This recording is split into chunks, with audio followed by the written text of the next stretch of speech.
Hello students, good morning. गणित में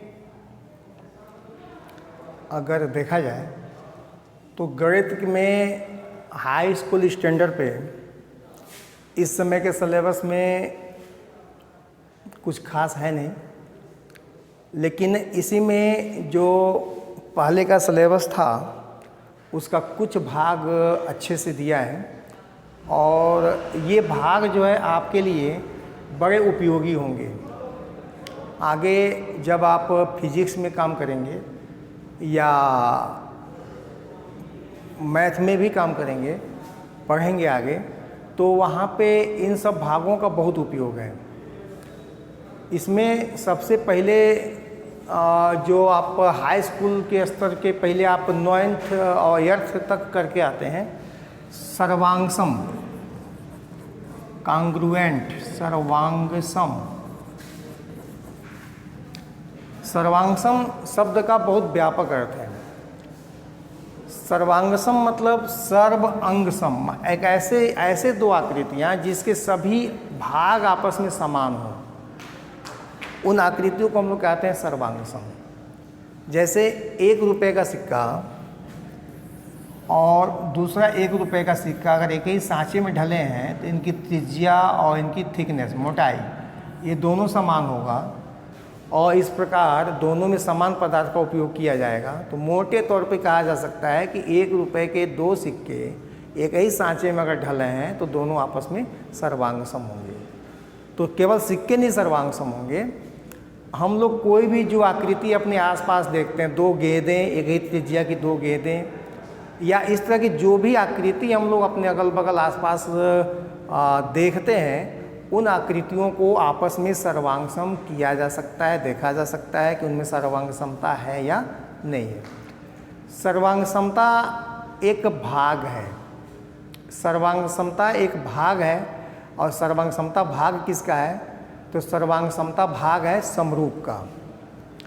सर्वांगसमता भाग है समरूप का। अब आपको जब सर्वांगसम पढ़ाया जाता है तो सर्वांगसम में ही पढ़ाया जाता है। सर्वांगसम तो किसी के लिए भी देखा जा सकता है, किसी भी बहुभुज के लिए देख सकते हैं, त्रिभुज के लिए, चतुर्भुज के लिए, पंचभुज के लिए। तो त्रिभुजों की सर्वांगसमता पे विशेष जोर दिया जाता है। तो त्रिभुजों की सर्वांगसमता में आपको 4 नियम बताए गए हैं। 4 नियम में बताए गए हैं: side, angle, side, angle, side, angle, side, side, side, right angle, hypotenuse और इसका आधार या लंब। तो हम लोगों को पता है कि किसी भी त्रिभुज में या किसी भी त्रिभुज का निर्धारण कब किया जा सकता है। तो त्रिभुज में कुल 6 भाग होते हैं। इसमें 3 भुजाएं होती हैं और 3 कोण होते हैं। इन 6 भागों में से 3 भाग में कम से कम 1 भुजा होना चाहिए। 6 भागों में से 3 भाग आपको पता हो तो त्रिभुज को निर्धारित किया जा सकता है। जैसे मान लीजिए आपको ये 2 भुजा, इनके बीच का कोण पता हो तो भी त्रिभुज बन जाएगा। 2 कोण 1 भुजा पता हो तो भी त्रिभुज बन जाएगा। तो 3 भागों की जानकारी के आधार पर हम लोग त्रिभुज बना लेते हैं। तो इसीलिए यहाँ पे सर्वांगसमता के लिए हम लोग 3 भाग ही लेते हैं: भुजा, कोण, भुजा, कोण, भुजा, कोण, भुजा, भुजा, भुजा। तो ये सर्वांगसमता हो। अब सर्वांगसमता के आधार पर सर्वांगसमता क्या होता है? तो सर्वांगसमता तब होता है जब 2 आकृतियाँ आपस में एकदम समान हो जाती हैं, एक प्रकार की हो जाती हैं, एक तरह की हो जाती हैं। लेकिन क्या होगा जब हम एक छोटा समबाहु त्रिभुज बनावें और एक बड़ा समबाहु त्रिभुज बनावें? तो ये दोनों एक जैसे दिखाई दे रहे हैं, एक रूप का दिखाई दे रहा है।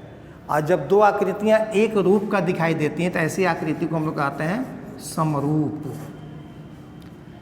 तो जिस प्रकार से सर्वांगसमता किन्हीं भी 2 आकृतियों में देखा जा सकता है, वैसे समरूपता भी किन्हीं भी 2 आकृतियों में देखा जा सकता है। समरूपता कहते किसे हैं?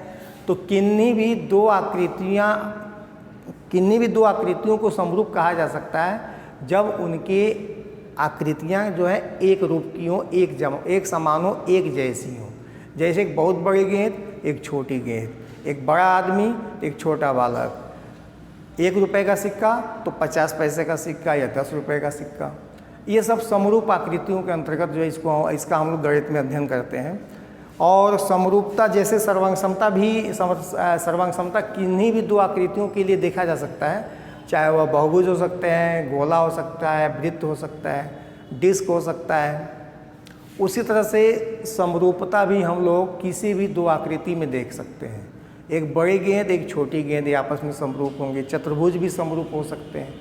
तो यहाँ पे समरूपता का एक बहुत बड़ा केस है, समरूपता का एक बहुत बड़ा एरिया है, विस्तृत क्षेत्र है, जिसमें हम लोग उसको डिफाइन करते हैं, परिभाषित करते हैं। लेकिन पढ़ना क्या है हम लोगों को, तो हाई स्कूल के लेवल पे हम लोगों को समरूपता में पढ़ना है समरूप त्रिभुज। 2 त्रिभुज कब कब समरूप हो सकते हैं।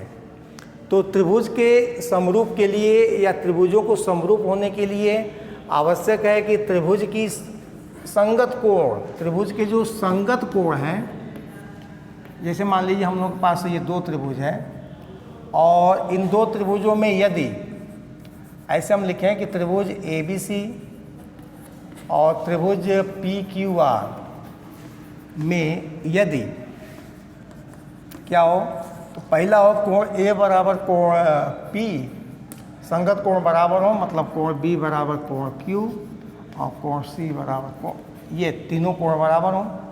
और दूसरा क्या हो, तो दूसरा हो कि इनकी संगत भुजाएं, संगत भुजा मतलब AB बटे PQ, फिर BC बटे QR और फिर AC बटे PR। अगर ये दोनों हो तो निश्चित रूप से त्रिभुज ABC और त्रिभुज PQR आपस में समरूप होते हैं। और त्रिभुजों को समरूप होने के लिए हम लोग इस चिन्ह का प्रयोग करते हैं, हार्मोनिक चिन्ह, ठीक है। तो त्रिभुज ABC समरूप त्रिभुज PQR, मतलब 2 त्रिभुज समरूप होंगे, निश्चित होंगे। कब होंगे, जब इनके संगत कोण आपस में बराबर हों। संगत कोण मतलब A का संगत P हो, B का संगत Q हो और C का संगत जो है R हो। अब इनकी भुजाएं जो है समानुपातिक हों। समानुपातिक होने का मतलब यह है कि AB बटे PQ का मान AB बटे PQ, BC बटे QR, AC बटे PR। यहाँ से देखें AB बटे PQ, BC बटे QR और AC बटे PR। अगर इनके अनुपात आपस में बराबर हैं तो ये त्रिभुज, दोनों त्रिभुज निश्चित रूप से क्या होंगे, समरूप होंगे। तो ये दोनों कंडीशन 2 त्रिभुजों में अगर हमको मिल जाता है तो इन त्रिभुजों को हम लोग समरूप कह सकते हैं। इसका उल्टा भी सोच सकते हैं कि यदि ये 2 त्रिभुज किसी विधि से समरूप कर लिया गया। समरूप कैसे कर सकते हैं, तो समरूप होने की तो एक परिभाषा हो गई, ये दोनों कंडीशन हो, या और भी कुछ उपाय हो सकते हैं कि 2 त्रिभुजों को आपस में समरूप किया जा सके। उसके लिए हम लोग समरूपता के नियम में आगे पढ़ेंगे। लेकिन यहाँ पर हम लोग देखेंगे कि अगर 2 त्रिभुज आपस में समरूप हों, किसी विधि से इन त्रिभुजों को आपस में समरूप कर दिया जाए तो क्या होगा, तो त्रिभुज अगर समरूप हो जाएंगे तो उनकी संगत भुजाएं समानुपातिक हो जाएंगी और उनके संगत कोण आपस में बराबर हो जाएंगे। ये समरूप के परिभाषा के आधार पर आपको यहाँ पे पहली प्रश्नावली मिलेगी। और पहली प्रश्नावली में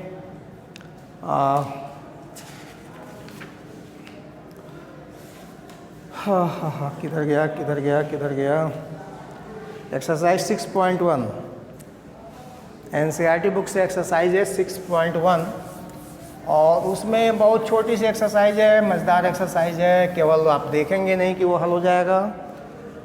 NCERT बुक से 6.1 एक्सरसाइज नंबर, और इसका पहला प्रश्न है फिलिंग द ब्लैंक्स। प्रश्न दे रहे हैं कि सभी वृत्त होते हैं सर्वांगसम की समरूप। तो सभी वृत्त आपस में सर्वांगसम नहीं हो सकते, सभी वृत्त आपस में समरूप हो सकते हैं। बराबर त्रिज्या वाले वृत्त ही सर्वांगसम होते हैं और समान त्रिज्या वाले वृत्त जो आपस में समरूप होंगे। दूसरा प्रश्न, सभी वर्ग हो सकते हैं समरूप या सर्वांगसम। सभी वर्ग जो होंगे वो छोटे और बड़े भी बन सकते हैं। जब वर्ग बराबर बनेंगे तो सर्वांगसम होंगे, लेकिन जब छोटे और बड़े बनेंगे तो ये समरूप होंगे, सर्वांगसम नहीं होंगे। तीसरा है सभी त्रिभुज समरूप होते हैं, समद्विबाहु समबाहु त्रिभुज। समद्विबाहु त्रिभुज समरूप नहीं हो सकते। समबाहु त्रिभुज में एक विशेषता होती है कि समबाहु त्रिभुज के तीनों कोण बराबर होते हैं, चाहे आप इसके भुजाओं को छोटा रखिए चाहे बड़ा रखिए, कोण इसके आपस में सदैव बराबर होते हैं। कितने अंश के होते हैं, 60 अंश के। तो एक कंडीशन तो वैसे ही मिल गया। तो दो समरूप त्रिभुज होंगे यदि ये आपस में समबाहु त्रिभुज हैं तो। चौथा है कि भुजाओं के संख्या समान होने वाले दो बहुभुज समरूप होते हैं यदि उनके संगत कोण बराबर हों, आपको परिभाषा में बताया गया, तथा उनकी संगत भुजाएं समानुपातिक हों, ऐसा आगे लिख के दिया है। दूसरा प्रश्न है निम्नलिखित युग्मों के दो भिन्न भिन्न उदाहरण दीजिए। समरूप आकृतियाँ,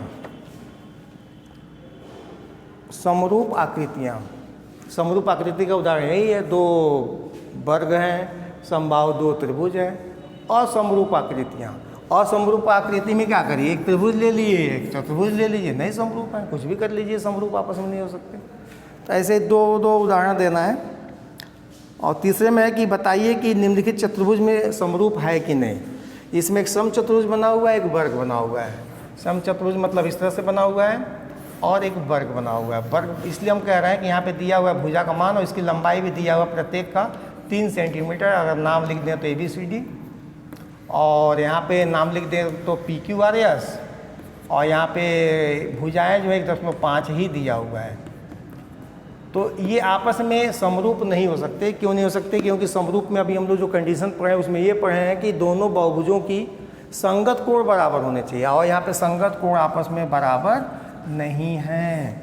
भुजाएं तो समानुपातिक हैं, भुजाएं तो समानुपातिक हैं। PQ/AB की वैल्यू हो जाएगी 1.5/3 यानी कि 15/30 यानी कि ये हो जाएगा 1/2। तो जिस तरह से AB/PQ उसी तरह से QR/ ये BC भी है, इसी तरह से RS/CD भी है, और इसी तरह से DA/SP भी है। लेकिन ये कोण जो है आपस में, कोण जो है आपस में बराबर नहीं है, इसलिए ये दो आकृतियाँ आपस में समरूप नहीं है। अगर ये भी वर्ग होता, वर्ग होता मतलब यह कोण भी 90 अंश, आपके ज्यामिति में जहाँ पे इस तरह से बना दिया जाता है, किताब में या आप अपनी कॉपी में बना लेते हैं, उस कोण को 90 अंश मान लिया जाता है। तो इसकी सभी भुजाएं बराबर है, प्रत्येक कोण 90 अंश है तो वर्ग हुआ। इसके भुजाएं बराबर नहीं, कोण 90 अंश नहीं है तो समचतुर्भुज हुआ।